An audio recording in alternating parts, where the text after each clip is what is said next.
She said, "Don't be jealous, my ex is just giving me a ride home." I smiled and said, "No problem." 20 minutes later, my car's GPS showed her phone still connected to my Bluetooth. I pressed play. The conversation that came through those speakers made me pull over, park, and start recording. The next morning, she walked into an empty apartment and a lawyer waiting in the lobby. "My name is Ethan. I'm 35, and I thought I had everything figured out. 3 years with Jessica, living together for the past year and a half, planning to propose around Christmas. She was 32, worked in marketing, always had this energy that made every room feel alive. I'm in finance, steady hours, decent money. We weren't rich, but we were comfortable. We talked about kids, about buying a house in the suburbs, about growing old together. I actually believed we were on the same page. Last Thursday started like any other day. I worked from home, she went into the office. Around 6 p.m., she texted me saying she'd be home late because she was grabbing drinks with her team. Normal enough. She did this maybe once or twice a month. I ordered Thai food, watched some basketball, didn't think anything of it. Around 9:30 p.m., she called. "Hey babe, I'm leaving now. Battery's dying though, so don't worry if I don't text back." "Want me to pick you up?" I asked. No. Actually, Ryan offered to give me a ride. He lives near us anyway." Ryan, her ex-boyfriend from college. They'd dated for 2 years, broke up about 6 years ago, stayed friendly. I'd met him twice at group events. Seemed like a decent enough guy, worked in tech, recently divorced according to Jessica. "Oh," I said, keeping my voice neutral. "That's convenient. You're not jealous, are you?"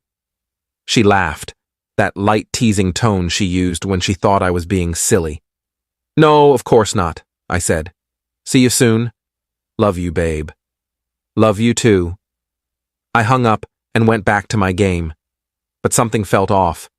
Not jealousy exactly, just this nagging sensation in my gut. Jessica had never given me a reason not to trust her, never been shady with her phone, never disappeared without explanation. But that laugh, that specific laugh, felt rehearsed. About 5 minutes later, I was grabbing a beer from the fridge when I noticed the car display screen in our apartment's parking view camera was still showing a Bluetooth connection. Jessica's phone was connected to my car's system. She'd driven my Audi to work that morning because her Honda was getting serviced. My car, my Bluetooth, still connected. I walked over to the tablet we use to control our smart home stuff, pulled up the car app. Sure enough, her phone was actively connected. The car was in motion, about 15 minutes away according to GPS. Here's the thing about my car's system. If her phone is connected and she's playing audio or making a call, I can access it through the app. It's a feature I'd honestly forgotten existed. We'd set it up a year ago when she needed to take a call while I was driving and her phone was dead. I sat down on the couch, stared at the screen. This was a line, wasn't it? Listening in without her knowledge. But that feeling in my gut was getting louder. I pressed play on the audio feed.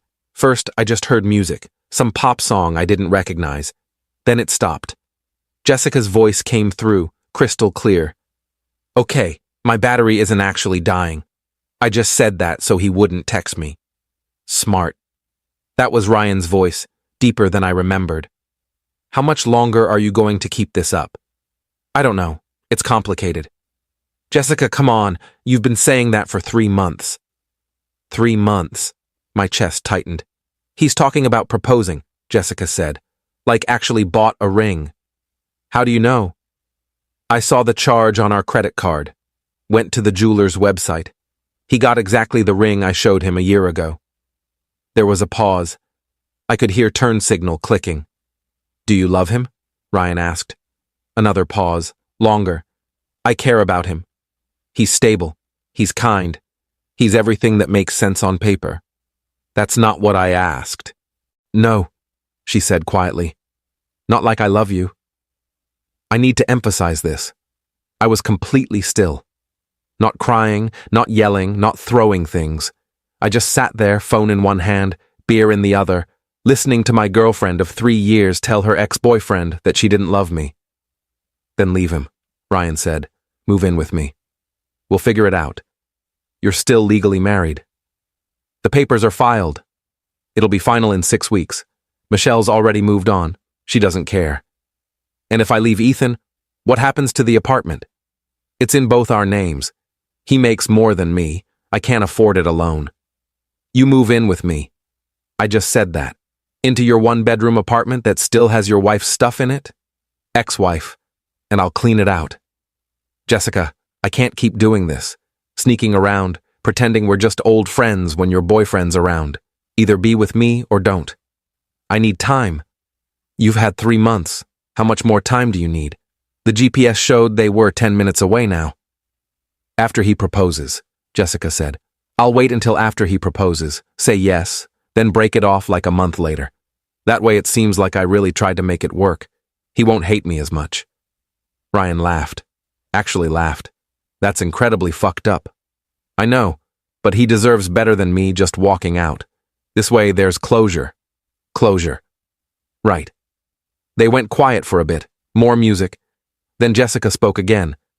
Do you think we would have made it if we'd stayed together after college? Maybe. We were young, different people. And now? Now I know what I want. And it's you. The GPS showed 5 minutes away. I stood up, walked to our bedroom, grabbed my laptop, started recording the audio feed.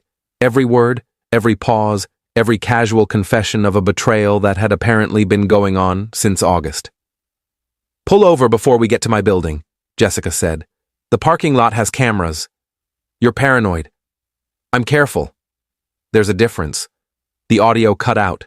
They'd arrived. She must have disconnected from the car. I sat in our living room, laptop open, recording saved and backed up to 3 different places. The apartment suddenly felt different. The framed photos on the wall, the bookshelf we'd built together, the couch we'd spent 2 hours arguing about before buying. All of it felt like a set piece in a play I didn't know I was performing in. Jessica walked in about 3 minutes later, smiling, normal, carrying her purse and work bag. Hey, babe, she said, leaning down to kiss me. I let her. Sorry I'm late. Traffic was worse than I thought. No problem, I said. How were drinks? Oh, you know. Same work gossip. Melissa's dating someone new. Tom's complaining about his bonus again. She dropped her stuff on the counter. I'm exhausted. I think I'm going to shower and head to bed. Sure, I said. I'll be up in a bit. She disappeared into the bathroom. I heard the water start. I opened my phone, texted my lawyer friend Chris. Need to talk. It's urgent. Can you call me tomorrow morning? Then I started making a list. Update 1 Friday morning. Jessica left for work at her usual time. Kissed me goodbye. Reminded me we had dinner plans with her parents on Sunday. Normal. Completely normal. Chris called me at 9 a.m. What's going on? He asked. I told him everything. Sent him the recording. Holy shit, Ethan. Yeah. Okay, first check if you're in a one-party consent state for recordings. Actually, doesn't matter. You weren't part of the conversation, but it was your car, your Bluetooth system. Gray area legally, but probably admissible if this gets messy. More importantly, do you own the apartment together? It's in both our names, but I've paid about 70% of everything. Down payment, most of the mortgage, utilities. Do you have records? All of it. Good. Here's what you're going to do. Don't confront her yet. Get your ducks in a row, pull all your financial records, document everything you've paid for, change your passwords on everything, bank accounts, emails, streaming services, all of it. Do you have any joint credit cards? 1. Check the charges. Make sure she hasn't been spending your money on him. I hadn't even thought of that. Then what? I asked. Then you decide what you want. Do you want to try to work it out, or are you done? I'm done. Then you leave or make her leave. Given that you've paid the majority, you have a stronger claim to the apartment, but it'll depend on your state laws and the ownership agreement. You might need to buy her out or sell and split the proceeds. Either way, it's going to be complicated. But Ethan, the most important thing right now is, do not let her know you know, not until you're ready. Why? Because she'll either try to manipulate you or she'll get her own lawyer and start protecting her assets. You need to be 3 steps ahead. I spent Friday working from home, going through everything. Our joint account showed regular charges at a hotel downtown, the Marriott on 5th Street, Every other Tuesday for the past 3 months, $200 each time. She'd told me those were late nights at the office, her company's downtown branch. I'd never questioned it. I checked the credit card. Dinners at expensive restaurants I'd never been to. A purchase at a lingerie store I definitely hadn't benefited from. Tickets to a concert I didn't know she'd gone to. All of it, clean and documented, charged to our joint account that I funded. My hands were shaking, but my mind was clear. I transferred half the joint account balance into my personal account, left her half, changed all my passwords, called a moving company, asked about their availability for the following week. Then I called Jessica's parents. Ethan, her dad, Robert, answered. Always friendly. He liked me. Thought I was good for his daughter. Looking forward to Sunday. Should we bring anything? Actually, Robert, I need to cancel. Something's come up. Everything okay? Not really. But I'll explain another time. There was a pause. Ethan, what's going on? I'd rather not get into it over the phone, but I think you should know that Sunday might not be the best time for a family dinner. Is Jessica okay? Physically, yes. Robert, I'm sorry, I really can't talk about this right now, but thank you for always being kind to me. I hung up before he could press further. Jessica came home that night with takeout, Chinese food, my favorite place. Thought we could have a nice quiet night in, she said, smiling. I got you the Kung Pao chicken, extra spicy. We ate at the coffee table, watching some show she liked. She curled up against me on the couch afterward, head on my shoulder. I love you, she said. I love you too, I said. It was the last lie I told her. Update 2. Saturday, I told Jessica I needed to visit my brother upstate. Family emergency. She was concerned, asked if she should come with me. No, it's fine, I said. Just some stuff with his business. Probably boring for you anyway. I'll be back late tonight. She kissed me at the door. Drive safe. I didn't go to my brother's. I went to a storage unit I'd rented Friday afternoon, met the movers there. We drove back to the apartment together. Here's what most people don't know about breakups. If you're strategic, you can remove everything that matters in about 4 hours. The movers were efficient. I'd made a list. My furniture from before we moved in together, my clothes, my electronics, my books, my personal items. Anything that was definitively mine. I left everything we'd bought together and everything that was hers. By 3 p.m., the apartment looked different, but not empty. Functional, but hollow. I left an envelope on the kitchen counter. Inside, a printed copy of the recording transcript, a breakdown of all the financial contributions I'd made to the apartment, a notice that I would be pursuing my share of the equity, and the name and number of Chris, my lawyer. I also left a note. Jessica, I heard everything Thursday night. My car, my Bluetooth, your conversation with Ryan. I've known since the moment you walked in the door lying to my face. I've removed my belongings and will be staying elsewhere. Chris will contact you about the apartment and our joint assets.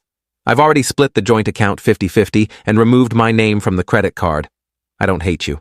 I'm just done being the safe choice while you figure out what you really want. You've had 3 months to make a decision. I'm making it for you. Don't contact me. Any communication goes through Chris. Ethan P.S. I canceled Sunday dinner with your parents. I imagine you'll have some explaining to do. I left my key on top of the envelope. Then I called the apartment's landlord. We'd been renting to own, a weird arrangement where our payments went toward eventually buying the place outright. I explained the situation, asked about my options. He was surprisingly understanding. Said he'd review our contract and get back to me Monday. I drove to a hotel, not the Marriott on 5th Street, a different one, checked in, sat on the bed, stared at the wall. My phone started buzzing around 7 p.m. Jessica, I didn't answer. Text messages followed. Ethan, please call me, I just got home. Please let's talk about this. It's not what you think, I can explain everything, Ethan, please. I blocked her number. But I didn't block her parents' numbers. Robert called at 8 p.m. Ethan, Jessica just called us hysterical. What the hell happened? Did she tell you? She said you left. That there was a misunderstanding. Robert, there's no misunderstanding. She's been having an affair with her ex-boyfriend for 3 months. I have a recording of them discussing it. She was planning to let me propose, say yes, then break up with me a month later. I'm not angry at you or Linda. You've been nothing but kind to me. But I'm done. Silence. Robert, I need to call you back. He hung up. 20 minutes later, Jessica's mom, Linda, called. Ethan, honey, I am so sorry. I wasn't expecting that. We didn't know, she continued. Robert is furious. He's on the phone with her right now. I just wanted to tell you that whatever happened, you didn't deserve this. My eyes stung. Thank you, Linda. You're a good man. I hope you know that. After we hung up, I finally let myself feel it. Not crying, exactly. Just this heavy, exhausted grief settling into my chest. I ordered room service, watched mindless TV, fell asleep around midnight. Sunday morning, Chris texted me. Jessica's lawyer contacted me. She wants to meet. Already? She works fast, probably panicking. Do you want to settle this quickly or drag it out? Quickly. I just want out. I'll set something up for this week. I spent Sunday walking around the city, got coffee, sat in a park, watched people living their normal lives. My phone buzzed. Unknown number. Against my better judgment, I answered. Ethan. Ryan's voice. How did you get my number? Jessica's phone. Look, I just wanted to say, I don't care what you want to say. I didn't know she was going to string you along like that. The proposal thing. That was fucked up. But sleeping with her while she lived with me, that was fine. I'm not saying I'm innocent here. I'm just saying I didn't know she was planning to. Ryan, I'm going to give you some advice. Marry Jessica. Move her into your apartment. Build a life with her. And every single time she's late coming home, every time she says her phone died, every time she needs space, you remember this conversation. You remember that she's capable of looking someone in the eye and lying without hesitation. Good luck with that. I hung up. Final update. It's been 6 weeks. The apartment situation resolved faster than expected.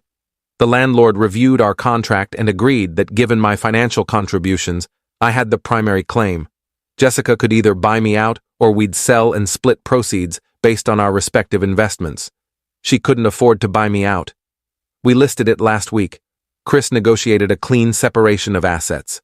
I got back about 70% of what I'd put in, which honestly felt fair given the circumstances. She kept her furniture and personal items. I kept mine. The joint credit card debt, all those hotel rooms and dinners she assumed responsibility for after I showed her the charges and receipts. Her parents sent me a card. Inside, Linda had written, "You will find someone who deserves you. Thank you for being honest with us." Robert had signed it too. I heard through mutual friends that Jessica and Ryan lasted about 2 weeks after everything came out. Turns out his divorce wasn't as finalized as he'd claimed. His ex-wife found out about Jessica, got angry, and decided to contest the settlement. Whole thing became a mess. Jessica tried to move back home with her parents. Robert said no. They're still talking, but he made it clear he was disappointed in her choices. She's living with a friend now, from what I understand. As for me, I signed a lease on a 1-bedroom apartment in a different neighborhood, started therapy, not because I'm broken, but because I wanted to talk through everything with someone objective, figure out what I missed, if anything, what red flags I should have seen. My therapist said something interesting. Sometimes there are no red flags. Sometimes people are just good at hiding who they really are until they're not. I've been on a few dates, nothing serious. Mostly just reminding myself that I'm capable of moving forward. The ring is still in my sock drawer. I can't bring myself to return it yet. Maybe next month. Yesterday, I got a text from an unknown number. I almost didn't open it, but curiosity won. I'm sorry. For what it's worth, you deserved better. Jessica. I stared at it for a long time. Then I deleted it without responding. Some people think closure comes from a final conversation, a last chance to say what you really feel. But I learned something these past 6 weeks. Closure isn't something someone gives you. It's something you give yourself. I'm 35 years old. I thought I had everything figured out. Turns out I didn't. But I'm learning. And honestly, that's enough for now.